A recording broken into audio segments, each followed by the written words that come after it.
Әр халықтың ұлттық мәдениетінде саз аспаптарының алатын орны ерекше. Өзбектердің өнерін даңғырасыз, татарларды гармонсыз, қазақтарды домбырасыз көзге елестету мүмкін емес. Бүгінде бұл аспаптар белгілі бір халықтың дәстүрлі өнерінің өзегіне айналған. Бірақ бұл әр ұлтқа тиесілі саз аспабында басқа халықтың әуенін ойнауға болмайды деген сөз емес.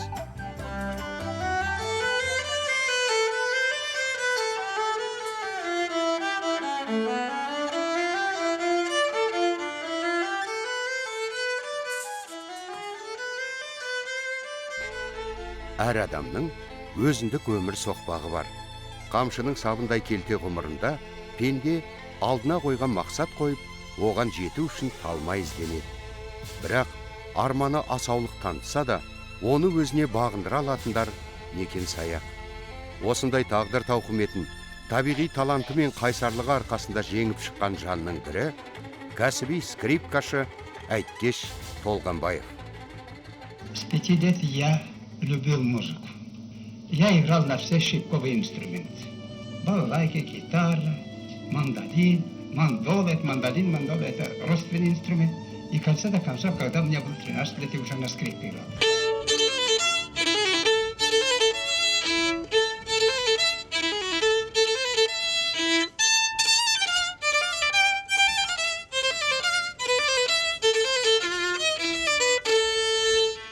Не деген ғажап адам, жаратылысы қандай бұл кісінің, табиғаты қандай ғажап адам. Соның бәрін көтеріп, кешеге дейін реабилитацияны алғанға дейін жүру, одан кейін азақ өмір сүру. Бірақ оны музыканттар, халқы ұмытпайды ешқашанда. Скрипка деген өз негізінде қиын аспап қой. Ешбір пердесі жоқ, басып қалатын. Оған жеке өте бір слух дейді, енді есту қабілеті жоғары адамдар ойнайды.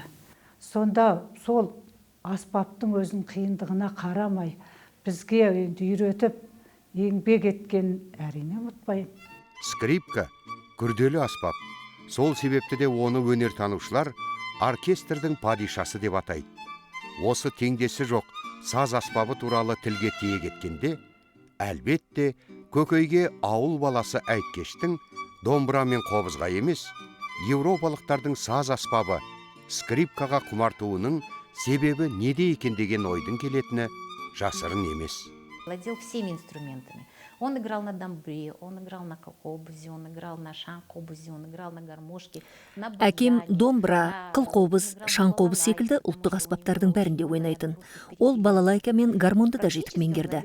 Басқа ұлттардың саз аспабында ойнауына, оған сол кездегі оның ауылына қоныс аударған татарлар мен орыстардың өнері қатты әсер етті. Бұл өмірде адам ойламаған қызық жайттер болады. Мен 5 жаста болған кезде әкем маған өзінің бала кезінде атақты скрипкашы Мирон Полякиннің орындауындағы Чайковскийдің бірінші концертін радиодан тыңдап, алғаш рет скрипкаға ғашық болғанын айтты. Оның сол бір скрипка әуені жанын баурағаны сондай, сонда ол өзіне өзі, мен болашақта осы концертті скрипкада дәл осылай тамылжыта ойнаймын деп уәде берген екен. Айткештің скрипкаға елтуіне ауылдың радио торабындағы Чайковскийдің концерті әсер етсе, талабының одан әрі шыңдалуына ата-анасының шаңырағындағы тәрбие өзегі себеп болды. Айткештің осындай өнерді таңдауына жалпы өзінің өскен ортасы әсер еткен. Ондағы тектілік, жалпы үйінің ішінде оның анасы ән салған. Өзінің үйіне Шәкәрім Құдайбердіұлы келіп, әкесіменен әңгімелесіп, бүкіл көршілері жиналып, бұл қазақтың музыкасына, сол кездегі Шәкәрімнің өзіндік стилі бар музыкасына қанып өскен бала. Бұның өзінің шыққан тегі керемет мықты. Бұл Абайдың аталас туысы, 4-ші атадан қосылады екен. Абайдың кім екенін білеміз. Тобықтың ішіндегі үлкен текті ру, текті ел. Сондықтан мынау қазақта сөз бар, тегіне қарап таны деген. Тектілік өзінің тектілік екенін Айткеш Толғанбаев көрсете білді. Бұл кісінің топырағының өзі Шыңғыстау, Абай ауданының өзінің қандай табиғаты керемет. Тастарының өзі жап-жалпақ, прям әп-әдемі. Сол табиғаттың өзінен Абай топырағынан алған, Абайдың жерінен мысалы нәр алып келген. Бұл кісінің енді өте еңбегі өзінің, оның үстіне өзінің де енді талаптылығы болар. Енді талап жетелейді ғой алдыға. Әйткеш 1924 жылы бұрынғы Семей облысының Абай ауданындағы Қарауыл ауылында дүниеге келді. Мандолин мен гитарада, домбырада тәп-тәуір ойнайтын ағалары Балтақай, Әнуар, Бәкіштер секілді, ол да аталмыш аспаптарды жетік меңгерді. Дегенмен оның ықыласы скрипкаға ерекше ауды. Сол кезде оның осынау ғажайып аспапқа деген өзгеше сүйіспеншілігін алғаш байқаған ағасы Балтақай Семейге барып, оған скрипка сатып әпереді.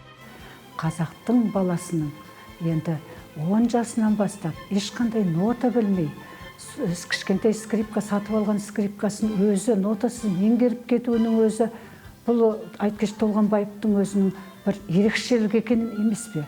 Себебі енді ешкім нота мен скрипка үйреткен жоқ. Әйткеш ешқандай ұстаз алдынан дәріс алмай-ақ, скрипканы өз бетінше үйренді. Все это самоучка. Смотрю, как играет. Обращаю внимание на постановку, на звукоизвлечение. Педагогов в аулах казахов нету. Все самоучки. И нет казаха, которые не играли на домбре. В любой дом зайдешь, и у всех домбре есть. И все играют. Вот так же и я. Оның сол кездегі сенімді сырласы, кішкентай жүрегіне бүкіл әлем музыкасын сыйдырған туған ауылындағы шағын радио торабы болды. Ондағы әрбір скрипкаға арналған шығармаларды бір тыңдағаннан қағып алып, қалт жібермей қайталап ойнауды әдетке айналдырды. Когда на родине папы я была, я знаю, что со времен Абая Мен әкемнің туған жеріне барғанда, сонау Абайдың заманында да, онда скрипкада ойнайтын адамдардың болғанын естідім.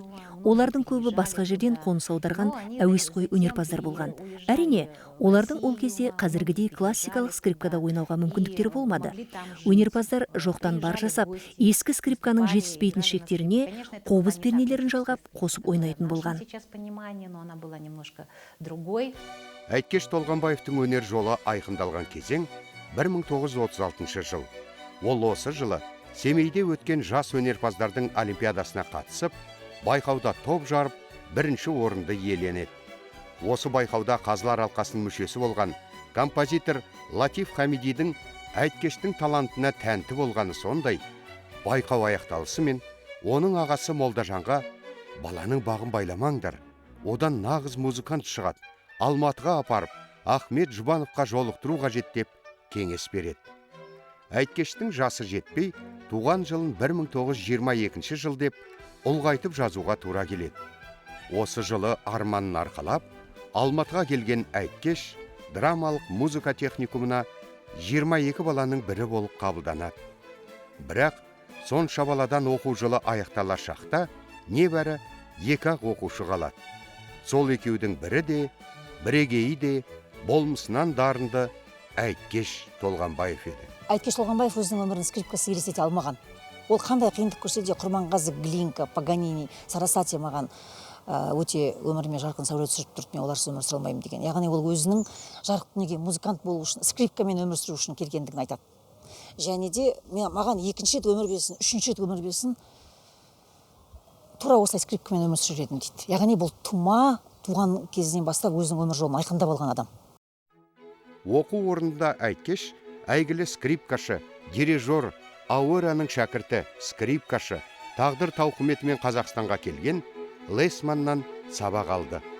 Ол Әйткештің кез келген әуенді бірден қағып алатын қабілетіне таң қалып, сүйсінгені сондай. Бірде оған нағыз музыкант болу үшін адам бойында арманнан да биік, алған бетіне қайтпайтын табандылық болу керек. Сонда ғана мақсатыңа жете аласың деп кеңес береді. Осынау қарт ұстаздың оңашада қамқор көңілмен айтқан бір ауыз сөзі оның өміріне арқау болды.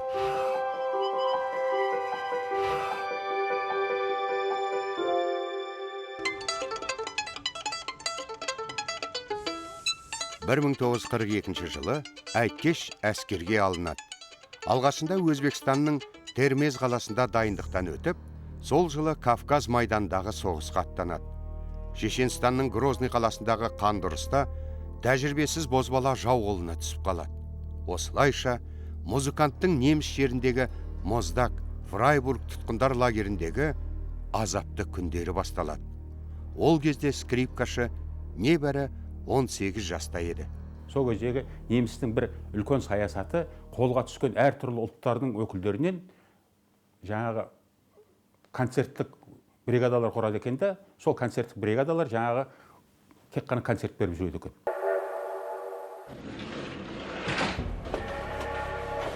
Бірде оның өзі күтпеген оқиға болды.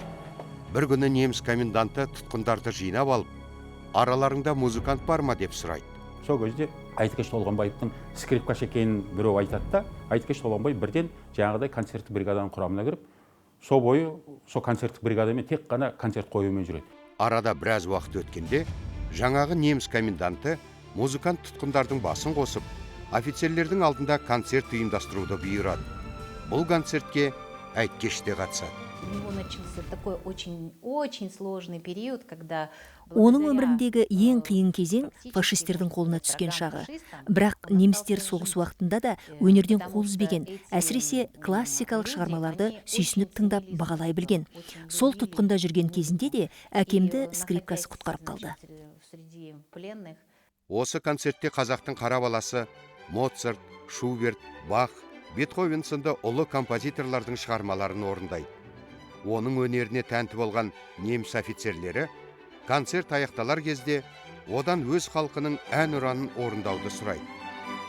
Соғыс жылдарында Кеңес одағының әнұраны әлі жарыққа шыққан жоқ болатын. Сонда Айткеш Кеңес одағының гимні деп елімайды тамылжыта жөнеледі. Лагерде көп адамдардың мысал үшін өмірге деген құштарлығын, өлімнен аман қалуына осы Айтекеш Толғанбаевтың скрипкамен ойнап көмектескен себеп болды ма деп өз басым ойлаймын. Кейде өмірде адам өзі ойламаған тосын жайттар болады. Бұл Айткешке де қатысты. 1941 жылы Мұстафа Шоқай Гитлерге хат жазып, КСР-ның шығысында тұтқынға түскен Азия халықтарының өкілдерінен армия жасақтауға рұқсат сұрайды. Артынша Түркістан ұлттық комитетін құрады. Осы кезде скрипкашы Айткештің атағы Берлиндегі Түркістан ұлттық коминтерндегілердің де құлағына жетеді. Комитет басшысы Мұстафа Шоқай Айткешті Фрайбургтен алдырып, Түркістан легионына жібереді. 1944 жылы бұларды Францияға жібереді. Францияға барған жерінен бұлар қашып кетіп, Айткеш Толғанбаев бірнеше адамдар Францияның движение сопротивления қарсыластар қатарына қосылып, сонда жүріп соғыс бітеді. Соғыс біткеннен кейін бұл кісі Италияға келеді. Айткеш тұтқында жүріп ғажайып өнерге жаралған аяулы қолдары мен алмаз, алтын өндіретін шахталарда адам төзгісіз жағдайда жұмыс істеді. Алайда тағдыр скрипкашыны қандай сынаққа салса да, әр кез оның бойындағы дарынның мұқалмауына жол ашып отырды. Сөзіміздің дәлелі, ол Италияға келісімен бір мекемеде аула сыпырушы бола жүріп, тағы да өзінің сүйікті кәсібімен қауышты. Сол аула сыпырушы болып қызметте жүріп, Италияның республикалық бас оркестрінде скрипкаш деңгейіне дейін көтерді. Осындай жерде жаңағы қазақтың айдалада өскен баласының Италияға барып, Италиядағы мемлекеттік оркестрінің құрамында скрипкада ойнау деген керемет жетістік емес пе?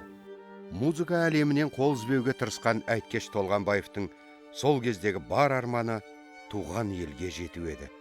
Ол соғыс аяқталысымен 1945 жылдың күзінде Италиядан Алматыға оралады.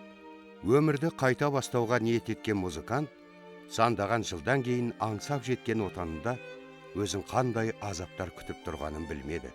Келе сала Мұхтар Әуезовтермен, Қаныш Сәтпаевтармен, Бауыржан Момышұлылармен, үлкен Ғабит Мүсіреповтер бар, үлкен жиындарда бірге жүрген өзі жазады. Сөйтіп жүрген кезде бірден КГБ-дан келеді де, бұл кісіні тұтқын қалады. Оның лагерде тартқан азабы аз болғандай, оны Қазақстандағы ұлттық қауіпсіздік комитетінің өкілдері тыңшы болдың деп жала жауып, 1947 жылы 20 жылға соттап, Магдолға ит жеккенге айдайды. Қазақтың біртуар зиялыларын жалмаған Калымада ең ауыр жұмыстарға жегілген ол, тек 1955 жылы ғана Ворошиловтың жарлығымен тұтқыннан босатылады. Ең бір кереметтігі бұл Айтекеш Толғанбаевтың өзін өзі адам ретінде, азамат ретінде ұстай білуі, азаматтық ұстанымы.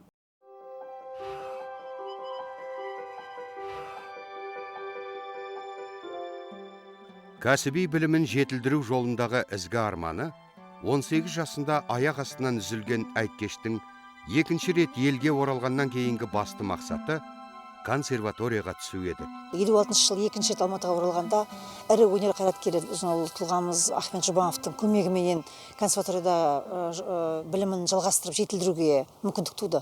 Осы кезде ол бірінші республикадағы скрипкашы деген атаққа дәрежеге ие болды. Себебі енді бәрімізге белгілі Чайковскийдің скрипка мен симфониялық оркестрге арналған шығармасын дипломдық жұмыста орындады. Айткешті қорғап шыққан өнері десек, еш қателеспейміз. Оның Алматы консерваториясына қызметке орналасуына Ғазиза Жұбанованың жазып берген жақсы мінездемесі негіз болды. Айткеш Толғанбаев республикадағы скрипкашылардың буынын тәрбиелегенде ол төменгі мынау Байсейітов мектебінен бастап, жеке сабақтардан бастап, Байсейітов мектебіндегі төменгі буын, орта буын музыкалық училищелерде, кейіннен Қазақ ұлттық консерваториясы қазіргі бұрынғы Алматы мемлекеттік консерваториясында ұстаздық етті. Айткеш 70-ші жылдардан бастап консерваторияда орта буында қызмет қылды. Ол өзінің еңбегін сіңіріп, өзінің мектебін қалыптастырды. Бүгінгі аға буын оны өте жақсы біледі. Бұл үнсіз ақиқат. Сырлы өнердің сиқырына елтіген музыкант қандай қиындықтарды да қайсарлықпен жеңе білді. Жан тыныштығын қазақ өнерінің жайсаңдарымен бірге ұлттық әуеннен іздеді.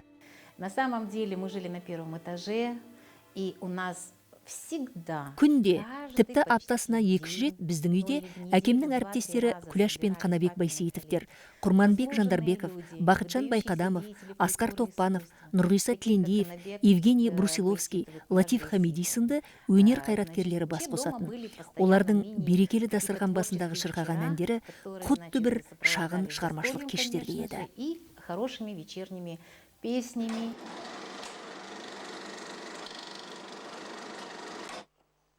4 жасында қайтадан жаңа өмірді бастау Айткешке оңай болған жоқ. Ол үнемі өзіне қасақана жасалатын кедергілерге тап болды. Оның шетелдерге гастрольге шығуына тыйым салынып, музыкалық оқу орындарының басшылары оны қызметке алуға қорықты. Оған жасалған қысымнан балалары да шет қалған жоқ. Когда я училась в консерватории, то мне прямо преподавателем... Мен консерваторияда оқып жүрген кезде музыкалық форма анализі пәнінен дәріс беретін Дирнова деген оқытушы менен «Сенің әкең шынымен түрмеде отырды ма?» деп сұрады. Мен білмеймін деп жауап бердім. Үйге келіп болған жайтты әкеме айтқанда, ол маған бәрін артынан түсіндіремін деді. Осындай жайттер қайталана бергеннен кейін маған скрипканы тастап, теория тарихы факультетіне ауысуға тура келді. Поменяла профиль свой. Айткештің қыздар институтында дәріс беруіне сазгер Бақытжан Байқадамовтың ықпалы мол болды. Бақытжан Байқадамовтың ойы кейінгі жылдар ойлап отырсақ, қазақ қыздары, алыстан келген, ауылдан келген қазақ қыздары скрипка деген аспапты көру керек, әрі оны ойнау керек, мойындау керек. Осыны бағдарламаға кіргізіп, Айткеш Толғанбаевға сабақ бердіріп, біздің алдымыздағы оқыған курсты соған бағыттады. 62 жылы музыка факультетіне келіп түскен кезде скрипка классына мен барғым келді. Өйткені скрипканы бұрын ойнағанымыз жоқ, маған қызық сияқты болды. Сонда Айткеш Толғанбаев маған сабақ берді. Сол бірінші курстан бастап скрипкада қалай алу керек, қалай ойнау керек, сол кісінен тәлім-тәрбие алдым. Соны әлгінге дейін мен мақтаныш тұтамын. Толғанбаев музыка әлемінде өз мектебін қалыптастырды. 1972 жылы қазақ тіліндегі скрипкаға арналған пьесалар жинағы мен 1978 жылы скрипкаға үйрену мектебі әдістемелік нұсқаулығын жарыққа шығарды. Ол өзінің еңбектерінде жазып отыр, өзінің тәжірибесін, жинаған тәжірибесін балаларға жазып отыр, яғни хрестоматиясын шығарды сол кезде. Музыкант қазақтың халық әуендерін скрипкада ойнау арқылы ұлттық өнерде тыңнан түрен салды. Сол кезде 1-2 жыл оқығанның ішінде біз бірталай тәлім-тәрбие соны ойнауды енді толық меңгердік демесек те біраз әндерді айттық. Себебі онда бізде өзі бір группа, бір енді скрипкашылар ансамблін ұйымдастырды. Онда бір 8 қызбыз. Ансамбль дегенді өзіңіз білесіз, ол енді бір жүйелі түрде. Оны жасау деген оңай жұмыс емес ол. Әрқайсының смычогының бәрі бірге жүріп, бірге сызылып тұруының өзі. Соның қалай бәрі еңбек. Сонда сол кісінің арқасы. Менің пайымдауымша, ол кісінің қайраттылығы, табиғаттың берген ана сүтіменен келген қажырлылығы, қайтпас батырлығы оның бойында бар екен. Себебі даладан келген, ауылдан келген қазақ қыздарын қиын аспапқа үйретуге оның жүйкесі жетті. Күні бүгінге дейін бұл оқу орнындағы Толғанбаев дәріс оқыған аудиториялар оны әркез еске түсіреді. Ол кісінің өзінің бір методикасы, ол кісінің бір алғаш скрипканы қалай ұстау керек, ол ойнау өз алдына. Оны ұстау, постановка дейді ғой, саусақтың, смычокты қалай ұстау керек. Сонымен бір ерекше бір әдемі, мәнді әңгімелеп беріп сабақ өткізді. Онысын ұмыту мүмкін емес. Қанша жыл өтсе де, оның шәкірті Бану Жәкеева мен осы оқу орнының оқытушысы Ағайша Исағұловалар оның ұстаздық тағылымы мен ағалық қамқорлығы өздеріне өмірлік мектеп болғанын айтады. Менің атымен Бану болған, Бану дегенмен Банука деп мен еркелетуші еді. Себебі мен өзім Семей облысы Жарма ауданынан келіп оқуға түстім. Қай жерден келдің деген кезде, сол Жарма ауданынан деген кезде ол кісі бір түрлі болып қалды. Жарма деп. Сосын мен сіз қайдан білесіз оны деп айтып едім. Сөйтсем бұл кісілер де Жарма ауданында тұрған екен. Сонда сол жерлерін айтып, неткен кез тура сол менің ауылымды көзіме елестетті. Сабақ бергенде де сол әңгіменің үшін жалғастырып, сол Абайдың әнін берген кезде сен енді Абайдың әнін мен енді ойнаған кезде Абайдың әнін сен ойнамағанда кім ойнайды? Сен Абайдың топырағынансың, біз ойнауымыз керек деген сияқты бір рух беріп, дух беріп, сөйтіп тартатын. Ағайменен жеке дара кездесіп тұрдық. Жеке. Корпусқа келген уақытта, бір жиындарда, жиналыстарда, сол кезде мен өкісімен кездесетін. Сол кезде маған айтатын әңгімесі жаңағыдай болатын. Менің өнерімді бағалап, баға беріп, бір-екі ауыз сөз айтса, соған қанаттанып жүретін. Ол ұстанған мектептің темір қазығы скрипкада әлемге танымал классикалық шығармаларды ойнаумен қатар, ұлттық музыканы да осы аспапқа лайықтау болды. Бізде бір сондай қатып қалған заң болды. Тек қана мынау упражнение дейді ғой, жаттығулар, техникалық жаттығулар, дыбыс шығару сапасы. Олар тек қана белгілі бір шығармаларды ойнаған кезде ғана шығаруға болады деген оған ол өзінің үлесін қосты. Яғни майра, дайдидау, жаңағы небір қазақтың әдемі күйлерін, Тәттімбеттің күйлерін, сияқты әдемі қазақтың әндерінің күйлерін, шығармаларын, танымал қазақ әндерінің, халық композиторларының шығармаларын, Естайдың шығармаларын бұлар алды да, оны арнайы скрипкаға, немесе скрипкалы ысқышты аспаптарға арналған квартетке түсірді. Өз елінде де халық жауы атанған Айткеш, өмірі тар жол тайғақ кешулерге толы болса да, ол қосағы Зағипа Райымберді қызына адал жар, қос құлыншағы Сәулета мен Сәниятаға қамқор әке бола білді. Мне, конечно, отец запомнился тем, что он был очень жизнелюбивым человеком. Әкем менің есімде өзінің ақжарқын мінезімен, төл кәсібінен айнымайтын еңбекқорлығымен, әділдік үшін жанын беретін қайсарлығымен жатталып қалды. Тағдыры сондай ауыр болғанымен, ол ешқашан мойыған емес. Ол әрбір күнді, әр сағатты бағалап, қадіріне жете білді.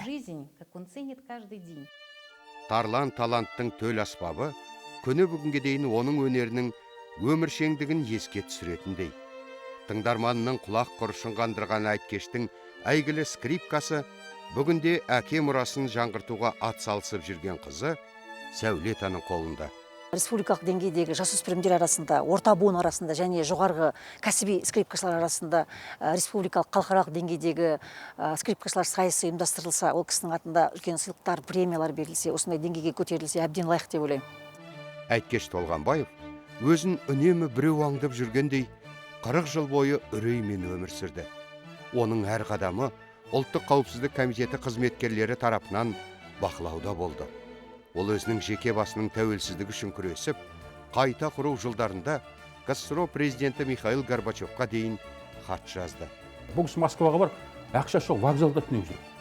Вокзалда түнеп жүр. Сонда баяғы бір жауап, сен немістердің қолында тұтқында болғансың, сондықтан сен дұрыс сотталдың деген сияқты әңгіме. Сөйтіп жүріп ақыры тәуелсіз мемлекет болдық.